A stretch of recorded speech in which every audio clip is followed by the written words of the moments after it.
Hello my friends, कैसे हैं दोस्तों। आई होप कि अच्छे होंगे और सुखी होंगे। फ्रेंड्स, आज की वीडियो हम बात करेंगे भारतीय न्याय संहिता की धारा 137(2) के बारे में। पूरा डिटेल में एनालिसिस करेंगे और हम इसमें बताएंगे कि अपहरण कितने तरह का हो सकता है और साथ ही साथ बताएंगे अपहरण के लिए क्या आवश्यक तत्व है और अगर कोई व्यक्ति अपहरण करता है तो उसको दंड कितना दिया जा सकता है, उसकी जमानत कब होगी, सब कुछ समझेंगे, डिटेल में समझेंगे इस वीडियो के माध्यम से। तो कहीं मत जाइए, वीडियो के साथ लास्ट तक बने रहिएगा। अगर आप चैनल पर पहली बार सब्सक्राइब करिएगा। देखिए, अब बात करेंगे, अगर अपहरण की हम बात करते हैं, अपहरण, पहले इसकी बारीकियों को समझते हैं। अपहरण दो तरह से हो सकता है दोस्तों। अपहरण कितनी तरह से? दो तरह से। एक होता है भारत से, एक होता है भारत से, दूसरा संरक्षक से। अब इसका मतलब क्या है, इसको समझ लीजिए। देखिए, भारत से अगर किसी का अपहरण होता है तब सेक्शन 137 लगता है, या फिर किसी वैध संरक्षण में कोई बच्चा है, कोई व्यक्ति है, वैध संरक्षण में है, तब वहां पर कहा जाएगा कि अपहरण हुआ है। दो तरह से अपहरण। अब देखिए, इसकी आवश्यकता तो क्या है, समझते हैं हम इस।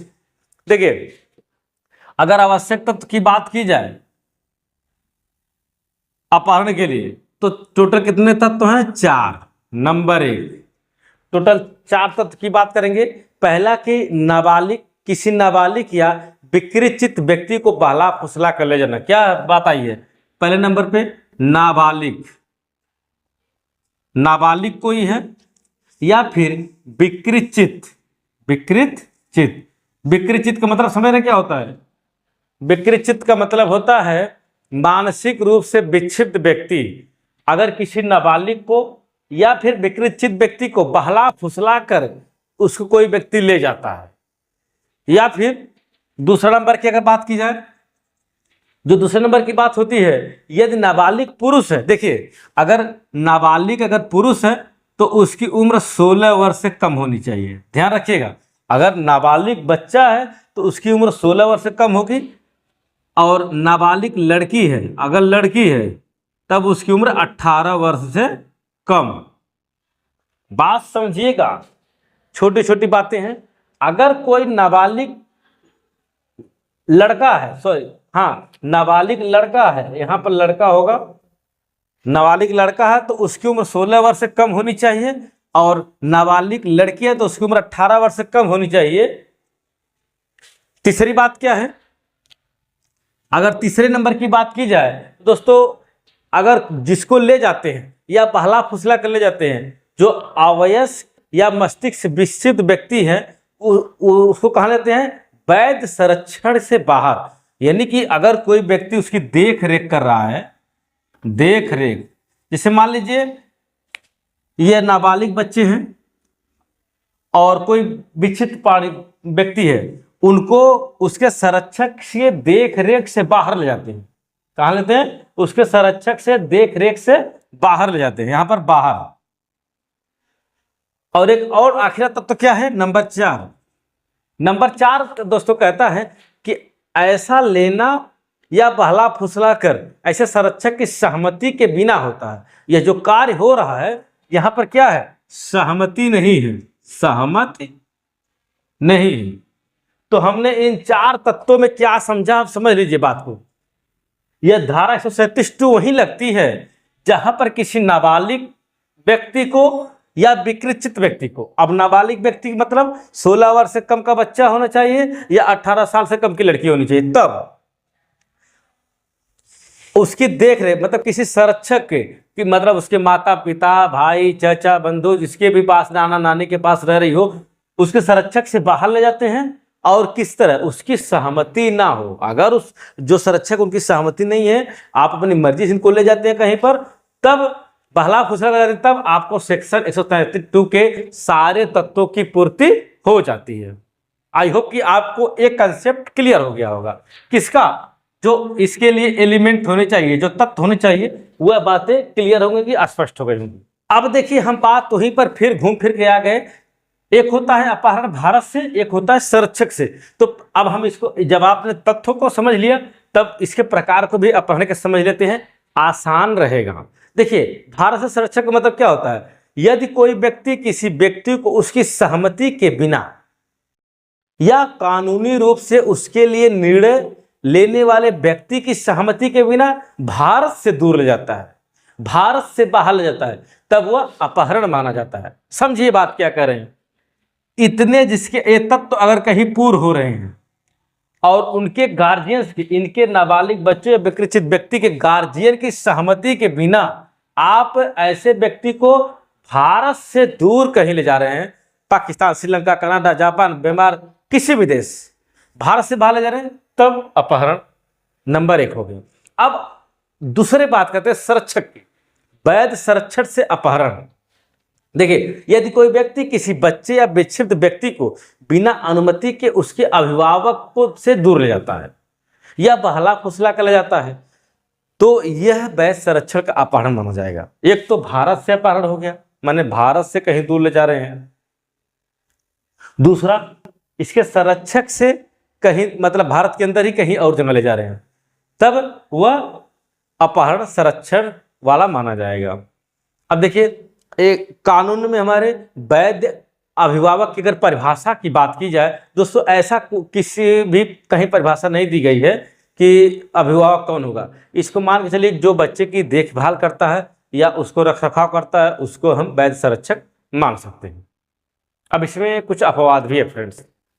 अगर जैसे कि अगर कोई व्यक्ति मान लीजिए सद्भावना पूर्वक या मानते हुए कि यह एक नाजायज बच्चे का पिता है या उसके बच्चे की कस्टडी का जो अधिकार रखता है, वह किसी अनैतिक या गैर कानूनी कार्य नहीं कर रहा है, तो इधारे के अपराध, जैसे मान लीजिए कि इसके एक्सेप्शन क्या है, कब 137(2) नहीं लगेगा?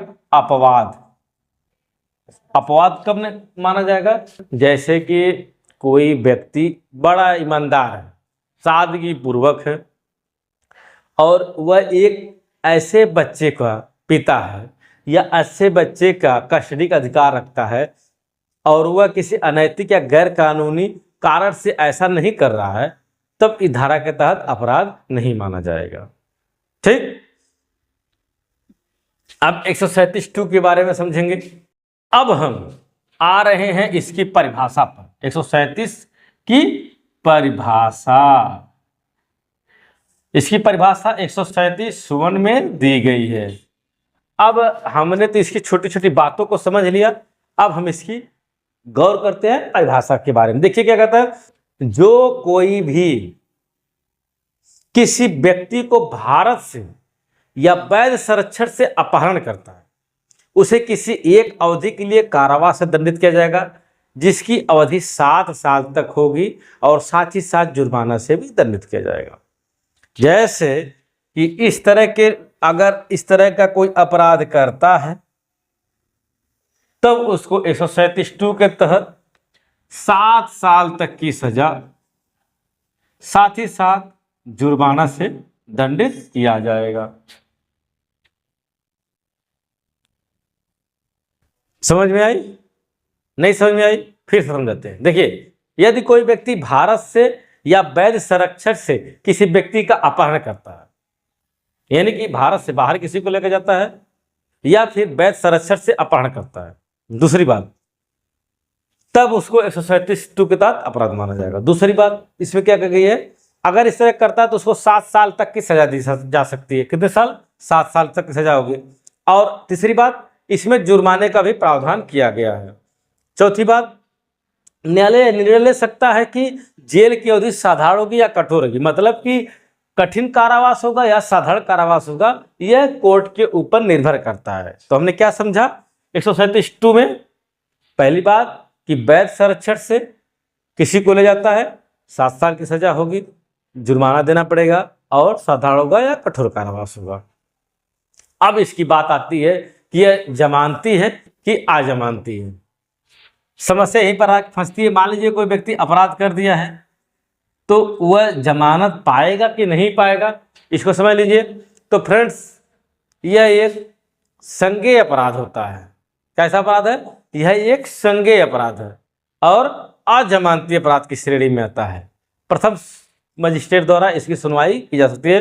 कहीं कहीं पर यह जमानती अपराध भी होता है, ध्यान रखिएगा। 137(2) कहीं कहीं पर भी जमानती अपराध होता है और कहीं अजमानती हो जाता है, वह मामले के निर्भर करता है। प्रथम श्रेणी द्वारा इसकी जांच होगी और यदि दौरान विवेचना अगर कोई बात पाई जाती है तो उसको भी जोड़ दिया जाता है, अगली धारा बढ़ा दी जाती है। अब हम इससे कुछ उदाहरण दे रहे हैं, आपको स्पष्ट हो जाएगा।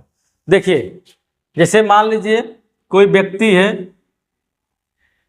किसी नाबालिग बच्चे को उसके माता पिता के सहमति के बिना उसको विदेश लेके जा रहा है, तब यह धारा उस पर लागू होगी 7 साल से। दूसरी बात, अगर मान लीजिए कोई लड़की 14 साल की है और कोई लड़का है उसको बहला फुसला कर कहीं ले जा रहा है, उसके घर वालों की अनुमति के बिना ले जा रहा है, बेशक देखिए इन बच्चों इनकी बेशक सहमति है, नाबालिग की और विकृत की बेशक सहमति है।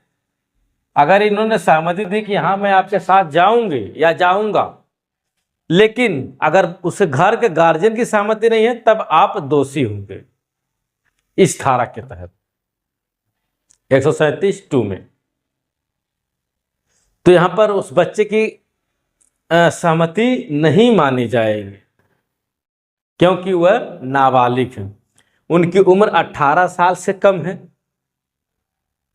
लेकिन उनकी सहमत नहीं मानी जाएगी। दूसरी बात, अभिभावक ने अनुमति दी है थी कि नहीं दी थी, इस बात को भी कोर्ट विचार करेगी।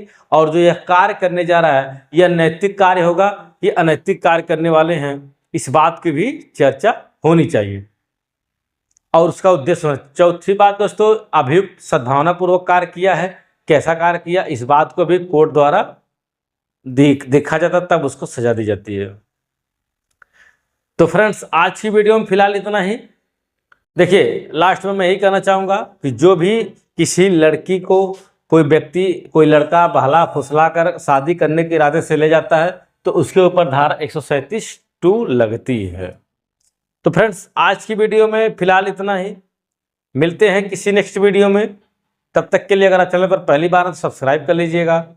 हमारे यूट्यूब चैनल पर आपको कानून से संबंधित सारी वीडियो प्रोवाइड की जाती हैं, आपको आसानी से सारे कानून की जानकारी करवा दी जाएगी। तो नमस्कार, जय हिंद।